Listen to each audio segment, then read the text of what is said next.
Hello everyone, कैसे हो आप लोग। उम्मीद करूँगा आप सब बहुत बढ़िया होंगे। सो गाइस, आज मैं आपको इस टाइप के इंस्टाग्राम रील का ट्यूटोरियल देने जा रहा हूँ जो इंस्टाग्राम पे काफ़ी ज़्यादा ट्रेंड कर रहा है। सो गाइस, इसके लिए सिर्फ आपको 6 इमेज की और एक वीडियो की ज़रूरत पड़ेगी और साथ साथ एक VN ऐप की भी। इसका लिंक मैं आपको डिस्क्रिप्शन में दे दूँगा और इसका म्यूज़िक आपको हमारे टेलीग्राम चैनल पर मिल जाएगा। सो गाइस, वीडियो ध्यान से देखिएगा। वीडियो में मैंने सारी पॉइंट टू पॉइंट भी बात बता रखी है आपको कैसे क्या करना है। सो उम्मीद यही करूँगा कि वीडियो आपको पसंद आएगी। वीडियो पसंद है तो प्लीज़ एक लाइक कर देना, हो सके तो चैनल को सब्सक्राइब कर देना यार। 550 होने में 30 सब्सक्राइबर बाकी है। सो उम्मीद तो यही करूँगा कि आप उसको पूरा कर देंगे। सो मिलते हैं तब तक नेक्स्ट वीडियो में। तब तक के लिए stay safe, stay strong, bye bye. Everybody knows that I'm breaking down. Everybody knows I ain't faking now.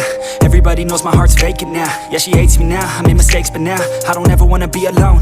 I don't really ever feel at home. On my own, in the zone, that's the only way I know.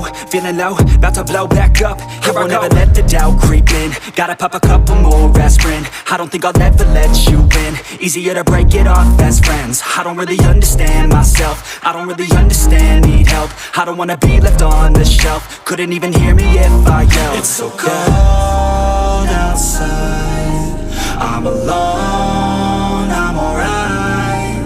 It's so cold outside, I'm alone.